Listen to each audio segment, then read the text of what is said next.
Hello dear students, welcome back to my channel physics SPC. Current electricity का एक question, find the current in each wire, और ये figure दे रखा है। तो देखो, इस क्वेश्चन में हम इस वाले पॉइंट का किसी भी एक पॉइंट का पोटेंशियल जीरो कंसिडर कर लेते हैं। किसी भी एक पॉइंट का पोटेंशियल आप जीरो कर सकते हो। मान लो मैंने ये इसका जीरो कर लिया, लेट किया है, जीरो पोटेंशियल लेट कर लिया, 0 वोल्ट। तो ये आपका जीरो रेजिस्टेंस का कनेक्टिंग वायर है, जीरो रेजिस्टेंस का कनेक्टिंग वायर, ये भी जीरो रेजिस्टेंस का कनेक्टिंग वायर है। तो इसका भी पोटेंशियल 0 वोल्ट होगा और इसका भी 0 वोल्ट होगा। देखो, फॉर कनेक्टिंग वायर, अगर ऐसा कनेक्टिंग वायर है जिसका रेजिस्टेंस 0 है, तो रेजिस्टेंस को तो ऐसे रिप्रेजेंट कर रहे हैं हम, तो इसका में तो कोई रेजिस्टेंस वायर लगा नहीं रहा है, तो 0 है। तो potential difference V equal to होता है I इंटू आर। यहाँ पे हम हाई पोटेंशियल में से लो पोटेंशियल सब्ट्रैक्ट करते हैं, इक्वल टू करंट के बारे में कुछ पता नहीं, लेकिन R की वैल्यू 0 है। देखो, R अगर 0 है तो potential difference between high potential and low potential 0। तो देखो, ये कनेक्टिंग वायर आपका ये 2 पॉइंट का है। इन दोनों पॉइंटों का कनेक्टिंग वायर के बिटवीन, इन दोनों पॉइंटों के बिटवीन जो कनेक्टिंग वायर लग रहा है उसका रेजिस्टेंस 0 है। तो इसमें से एक का पोटेंशियल हाई माना है, इसका लो माना है, तो क्या लिख सकते हैं? VH बराबर VL। ये पोटेंशियल है आपका। तो पोटेंशियल इस वाले पॉइंट का इस वाले पॉइंट का सेम होगा अगर जीरो रेजिस्टेंस के वायर से जुड़ा है। तो इसमें कोई रेजिस्टेंस नहीं लग रहा, तो पोटेंशियल ड्रॉप नहीं होगा। तो 0 है, ये 0 है और ये भी 0 है। आगे चलें तो देखो, यहां से ये लो पोटेंशियल का टर्मिनल है। नेगेटिव डंडा जो होता है ये लो पोटेंशियल होता है, और ये पॉजिटिव टर्मिनल जो है उसे हम हाई पोटेंशियल बोलते हैं। तो हम यहाँ से चले, यहाँ पे पोटेंशियल 0 है, जैसे हम इधर चले तो लो से हम हाई चल रहे हैं तो पोटेंशियल बढ़ रहा है, लो से हम हाई चल रहे हैं तो पोटेंशियल बढ़ रहा है। तो कितना बढ़ा है? 10 वोल्ट। तो 10 वोल्ट पोटेंशियल बढ़ा लो। इस बड़े वाले का हाई पोटेंशियल होना चाहिए और छोटे वाले का लो होना चाहिए। और इधर से इधर चलो तो कितना पोटेंशियल बढ़ा? यहाँ पर 0 था, फिर लो से हाई चले तो पोटेंशियल बढ़ा, कितना वोल्ट यहाँ लिख रहा है? 10। तो 10 वोल्ट बढ़ गया। तो इन दोनों पॉइंटों के बिटवीन पोटेंशियल डिफरेंस 10 वोल्ट का होना चाहिए। चेक करो, 10 वोल्ट का है। ठीक है, आगे हम बढ़ते हैं। देखो, यहाँ पे अब रेजिस्टेंस है कुछ, तो यहाँ पे इस रेजिस्टेंस की वजह से कुछ आपका पोटेंशियल ड्रॉप होगा। तो यहाँ पे कितना पोटेंशियल हम बता नहीं सकते, क्योंकि यहाँ पे रेजिस्टेंस आ गया। अगर हम ऐसे चलते हैं आगे, तो इस रेजिस्टेंस की वजह से इसमें करंट फ्लो करेगी, तो इसमें पोटेंशियल ड्रॉप होगा, और ड्रॉप होगा तो यहाँ पे कुछ आपका पोटेंशियल होना चाहिए, लेकिन पता नहीं कितना है। तो वापस इधर आ जाओ, ये 0 है तो ये लो पोटेंशियल है और ये हाई पोटेंशियल है। तो 0 से हम हाई पोटेंशियल की तरफ चलेंगे तो पोटेंशियल बढ़ रहा है, कितना बढ़ेगा? 30 वोल्ट। तो 30 वोल्ट बढ़ गया। ऐसे यहाँ 0 है, लेकिन ये हाई पोटेंशियल है। देखो, ये पॉजिटिव डंडा है और ये नेगेटिव, ये 0 है बेटा, ये हाई पोटेंशियल भी हो गया, ये लो पोटेंशियल हो गया। तो यहाँ पे लो करना है तो कितना घट गया? घट रहा है, तो 14 वोल्ट घट गया, तो माइनस के 14 वोल्ट। 0 में से इसे घटा लीजिए, जो भी आए वो लिख देना यहाँ। 0 में 30 वोल्ट जोड़ लीजिए, ये आए, क्योंकि 0 low potential to high potential चल रहे हैं। तो पोटेंशियल बढ़ रहा है तो जोड़ लीजिए इसको, और पोटेंशियल घट रहा है तो इसको घटा दीजिए, है ना। तो देखो, इस वाले पॉइंट का भी पोटेंशियल आ गया। अब देखो, यहाँ के बाद इसके बाद इस वाले पॉइंट का लिखें तो यहाँ पे भी एक रेजिस्टेंस लग रहा है।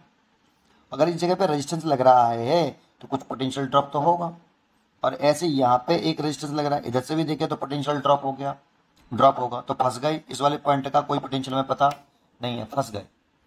जब फंस जाएं, पोटेंशियल नहीं पता हो, पढ़ रहा हो, तो फिर किरचॉफ करंट लॉ से करते हैं, किरचॉफ फर्स्ट लॉ से करते हैं क्वेश्चन को। कैसे करते हैं जरा समझते हैं। सबसे पहले इस जगह पर एक पोटेंशियल लेट कर लेते हैं x वोल्ट, और इस ये मान के चलते हैं कि इसका पोटेंशियल सबसे ज्यादा है। एज्यूम कर लेते हैं कि पहले तो इस पॉइंट का पोटेंशियल x लेट कर लो, क्योंकि यहाँ से कुछ पोटेंशियल ड्रॉप होगा, पता नहीं कितना होगा, यहाँ पे भी कुछ पोटेंशियल ड्रॉप होगा, यहाँ पे भी कुछ पोटेंशियल ड्रॉप होगा, तो इसका मालूम नहीं कितना पोटेंशियल है। तो इस सिचुएशन में आप इस पॉइंट का पोटेंशियल लेट कर लो x वोल्ट, और ये मान के चलो कि इस पॉइंट का पोटेंशियल सबसे ज्यादा है। अगर ज्यादा मान रहे हैं तो current high potential to low potential flow करती है। तो ऐसे मान लो कि इसमें करंट इधर जा रही है, इसमें इधर जा रही है। मान लो इसमें I1, इसमें I2, इसमें I3, क्योंकि इसका पोटेंशियल हमने सबसे ज्यादा माना है, और इसका ज्यादा माना है तो करंट हमेशा हाई से लो पोटेंशियल फ्लो करती है। ऐसा मान के चलते हैं।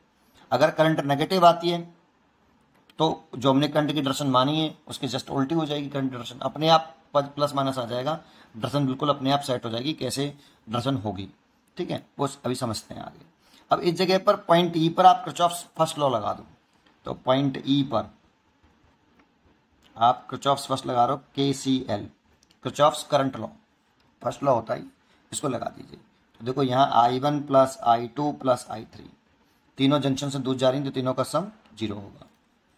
अब करंट कैसे लिखते हैं, तो करंट इज इक्वल टू होता है potential difference upon resistance, potential difference upon resistance. V बराबर आई आर होता है तो I बराबर V अपॉन आर, तो V यहाँ पे जो होता है ये पोटेंशियल डिफरेंस होता है। तो लिखिए I1 लिखें, तो हमेशा ये ध्यान रखना पोटेंशियल डिफरेंस लिखेंगे तो हाई में से लो का पोटेंशियल घटाएंगे डिवाइड बाई रेजिस्टेंस, है ना। तो करिए, इसका सबसे ज़्यादा माना है, I1 लिख रहे हैं, इसका सबसे ज़्यादा माना है, तो देखो इन दोनों पॉइंटों में इसमें करंट फ्लो कर रही है, तो इसका पोटेंशियल हाई है, इसका लो है, तो कितना पोटेंशियल डिफरेंस है बेटा, x माइनस के 10, और कितना रेजिस्टेंस है 1 ओम। देखो x माइनस के 10 divide by 1 Om, plus I2 लिखें तो I2 इसकी बात कर रहे हैं, तो देखो यहाँ 2 ओम रेजिस्टेंस है, इसका पोटेंशियल x है, इसका 30 है, तो पोटेंशियल डिफरेंस हो गया, और इसका सबसे ज़्यादा मान के चल रहे हैं x माइनस के 30 डिवाइड बाई 2, प्लस इसका देखें तो इसका सबसे ज़्यादा है, इसका कम है, तो x माइनस पोटेंशियल डिफरेंस निकालेंगे तो घटाएंगे, लेकिन यहाँ x है, यहाँ माइनस के 14 है, तो माइनस के 14 डिवाइड बाई कितना आपका 2 ओम रेजिस्टेंस है, इक्वल टू 0, ठीक है।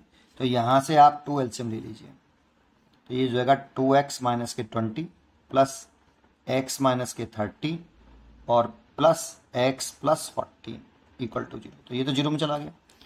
2x 3x और ये 4x, ये तो 4x हो गया, 30 और 20 50 हो गया, इसको धर लिया तो प्लस का हो गया, इसमें माइनस के 14, तो ये 4x इक्वल टू, यहाँ से 10 में से 4 गए तो 6 और 4 में से गया 3 30, ये कट गया 9 बार, तो x बराबर आया 9 वोल्ट।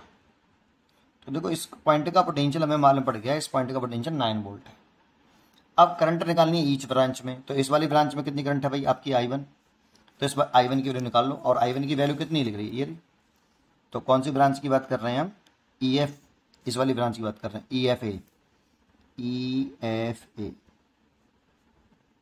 ठीक है, इसमें ये करंट चलेगी, ऐसे चल रही है, तो कितना लिखें, I1 इज इक्वल टू, तो I1 की वैल्यू देखो ये तो थी I1 की वैल्यू x माइनस के 10 डिवाइड बाई 1, और x है 9 माइनस के 10 डिवाइड बाई 1, तो माइनस के 1 एम्पियर।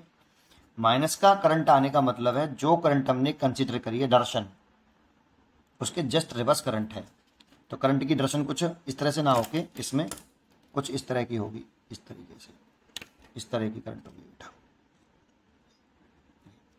क्योंकि करंट की डायरेक्शन यहाँ पे हमने जो कंसीडर करी है नेगेटिव आ रही है, तो जो हमने कंसीडर करी है उसके जस्ट उल्टी होगी, कुछ इस तरह से करंट की डायरेक्शन होगी, और कितनी करंट होगी 1 ampere, I is equal to 1 ampere flow कर रहा है इस वाली ब्रांच में, ठीक है। चलो अब I2 निकालते हैं, तो I2 निकालने हैं कौन सी ब्रांच में वो EB वाली ब्रांच में है। I2 इज इक्वल टू कितना है x माइनस के 30 डिवाइड बाई 2, x है 9, ये 30 है, और डिवाइड बाई 2, सीधी सी बात है, इसका पोटेंशियल ज़्यादा है, इसका लो है, तो current high potential to low potential flow करेगी, इसका ज़्यादा है, इसका कम है, तो करंट ऐसे फ्लो करेगी, लेकिन इसका ज़्यादा है, इसका कम है, माइनस के है, तो करंट ऐसे फ्लो करेगी, ठीक है।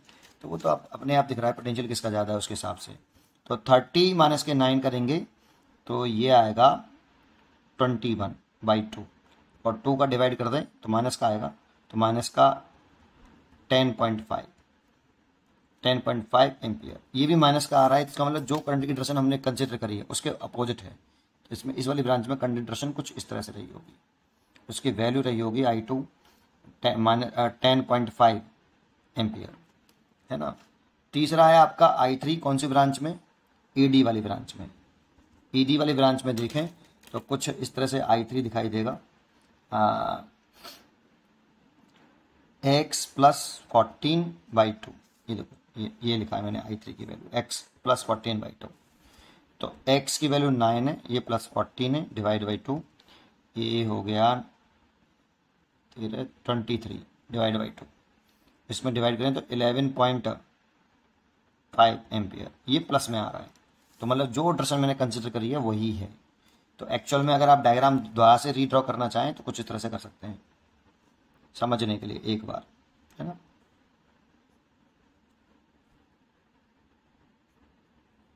ये कुछ इस तरह से था, यहाँ कुछ इस तरह से बैटरी लगी हुई है।